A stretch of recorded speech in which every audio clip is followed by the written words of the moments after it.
In the quiet town of Willow Creek, twin sisters Emma and Sophie, identical in looks but opposite in personality, found themselves sifting through the cluttered attic of their late grandmother's Victorian home. The space smelled of aged wood and forgotten memories as they rummaged through stacks of faded photo albums, antique trinkets, and dusty boxes sealed with brittle tape.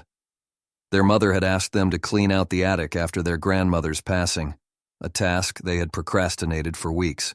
"Check this out," Sophie called, pulling out a small box labeled Ancestry Journey. Inside was an untouched DNA test kit buried beneath old journals. Emma's curiosity was piqued. "Did Grandma ever mention wanting to do this?" she asked. Sophie shrugged. "Maybe we can finish what she started." With a mix of excitement and spontaneity, the sisters completed the test, unaware that their lives were about to change forever. 2 weeks later, Emma and Sophie sat at the kitchen table, staring at the glowing laptop screen. The results of their DNA test had arrived. Emma's hands hovered over the trackpad as she glanced at her sister. "Ready?" she asked, her voice trembling slightly. Sophie, ever the cautious one, nodded, her arms crossed tightly as if bracing for impact. The initial results were straightforward, a blend of European and African ancestry, with a smattering of other ethnicities. "See? Nothing shocking," Sophie muttered, leaning closer. Emma grinned. "I told you. We're probably just regular people with some cool heritage." But then a red alert caught their eyes. "Significant findings. Please consult a specialist." The room seemed to go still. Emma frowned and clicked the alert. A message appeared. "Your DNA has been flagged as a match to evidence from an open criminal investigation. For further details, contact your local authorities." What does this mean?" Sophie asked, her voice thin and shaky. Emma, for once, was speechless. Their mother, Karen, walked in, wiping her hands on a dish towel. "What's all the fuss about?" she asked. When she saw the screen, her face froze.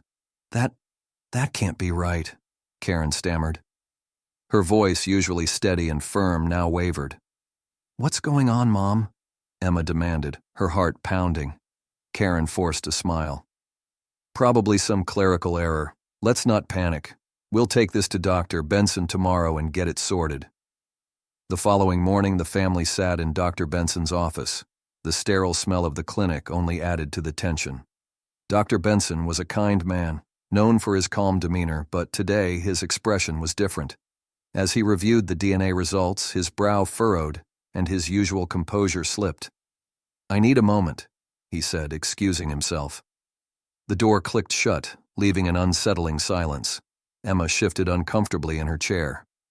"Why did he leave?" she asked, her voice tinged with panic. Sophie clutched her mother's arm. "Mom, is there something you're not telling us?" Karen shook her head. No, of course not. Let's just wait for the doctor." Minutes later, Dr. Benson returned. But this time, 2 uniformed police officers walked in behind him. Their presence sent a jolt of fear through the room. "Mrs. Carter," one officer began, addressing Karen, "we need to speak with Emma and Sophie. There's been a development in a case linked to their DNA." Karen stood abruptly. "A case? What kind of case? They're just kids." The officer's face softened, but his tone remained firm. "Ma'am, their DNA matches evidence from a crime scene connected to an unsolved abduction case. We need their cooperation." Sophie's face turned pale. "A crime scene? That's impossible. We were babies 16 years ago." The officer nodded. "Exactly. That's why this is so unusual. The match suggests someone closely related to you was involved." Karen's voice cracked. "This has to be some mistake. My family, we're not criminals." The drive to the police station felt like an eternity. Cameras flashed as they arrived, reporters already buzzing with questions. Inside, they were led to a small interrogation room where a detective named Harris introduced himself. He slid a document across the table. Highlighted in bold at the bottom were the words, "Genetic match to unresolved criminal investigation." Detective Harris leaned forward. 16 years ago, a newborn was abducted. DNA found at the scene matches both of you. That means someone in your immediate family is connected." Emma and Sophie froze, the weight of his words sinking in. Who? Emma whispered. Your grandmother, Harris said. Her name appeared in our files as someone tied to this case. Karen gasped, tears pooling in her eyes. Number my mother wouldn't. She couldn't. Harris's gaze was steady. We need to know everything about her. Did she ever mention anything unusual? Secrets? People she was afraid of? Emma and Sophie exchanged a glance. Her journals, Sophie said quietly. We found them in the attic. She never let us read them. Harris's eyes lit up. Those journals might hold the answers. Back home, the family gathered around the journals. Karen hesitated before opening the first one. The delicate handwriting was unmistakable. At first, the entries were mundane, recounting recipes and neighborhood gossip. But then, the tone shifted. Listen to this, Sophie said, reading aloud. The night it happened, I couldn't sleep. I heard the car, and when I saw the package on the porch, my heart stopped. I didn't want to get involved, but I had no choice. I had to protect them. What package? Emma asked, her voice rising. Karen's face crumpled, but she said nothing.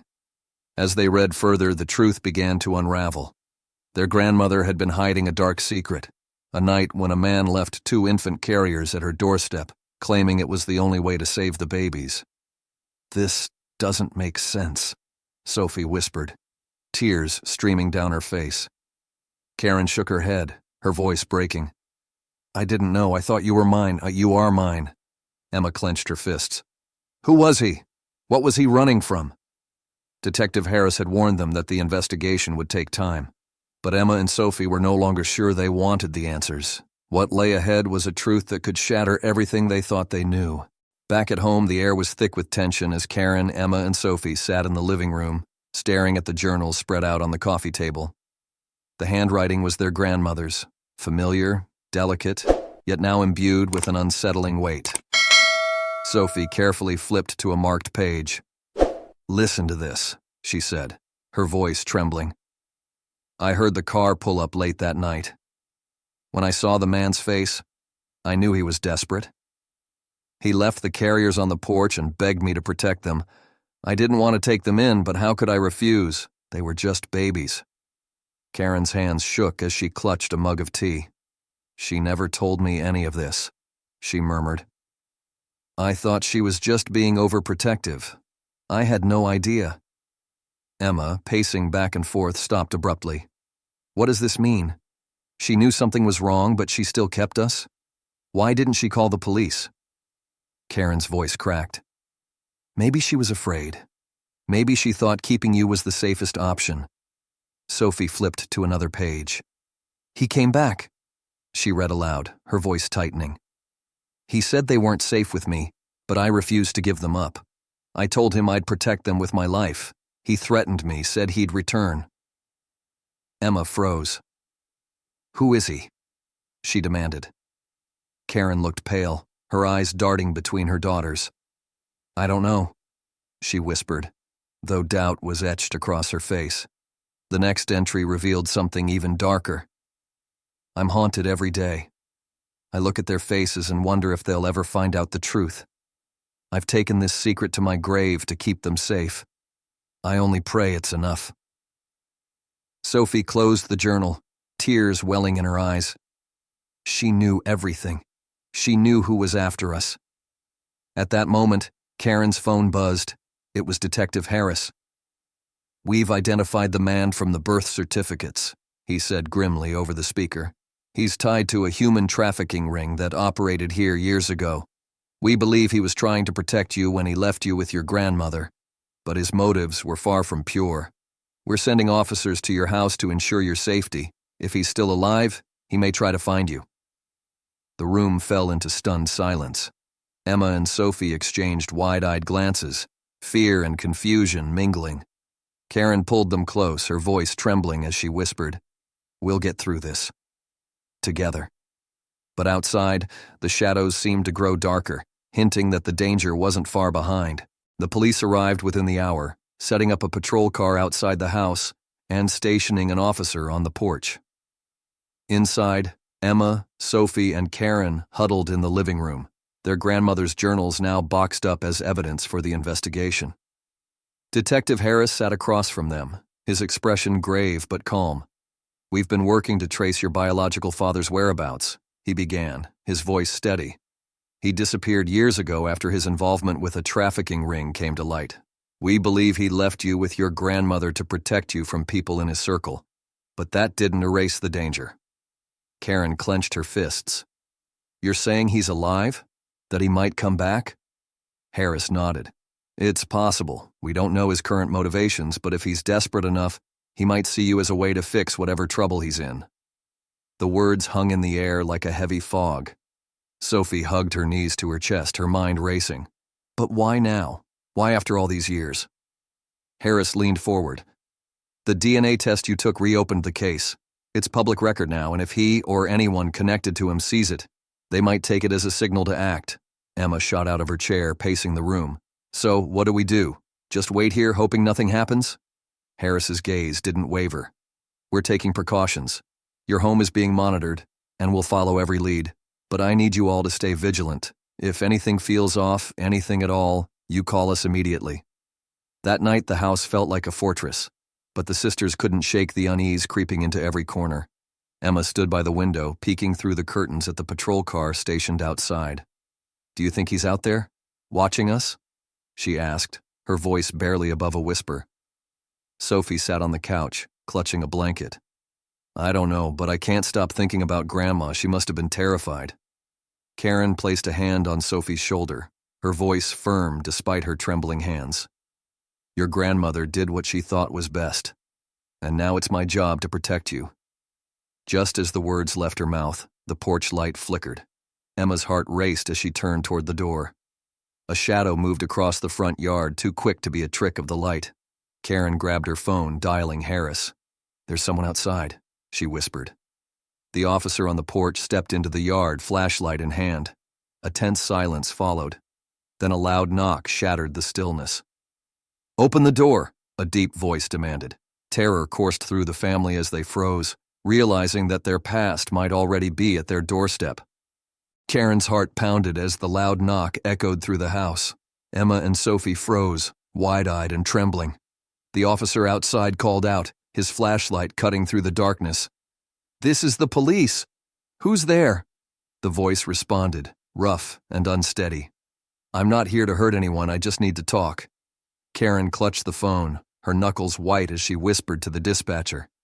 "There's someone at our door. He says he wants to talk, but we're terrified." The dispatcher's calm voice crackled in response. "Stay inside. Officers are en route. Do not open the door." Detective Harris's voice cut through the call as Karen transferred to his direct line. "Karen, listen to me," he said firmly. "Do not engage. If this man is who we think he is, he's dangerous. Keep the girls away from the door." The officer on the porch stepped closer to the figure, his flashlight revealing an older man with a weathered face, wearing a tattered jacket. The man raised his hands, palms out as if to show he was unarmed. "Please," he said, his voice cracking. "I need to explain." Inside, Emma strained to hear the conversation.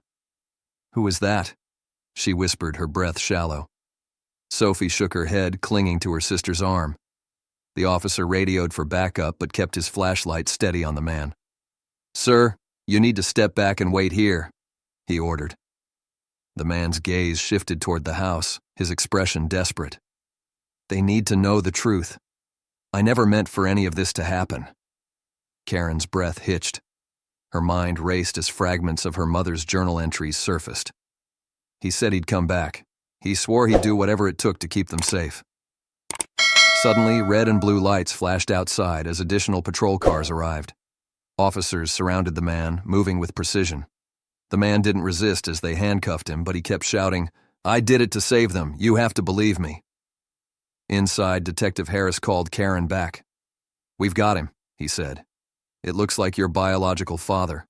We'll confirm his identity, but for now he's in custody. Stay put." Relief washed over Karen, but it was short-lived as she turned to her daughters.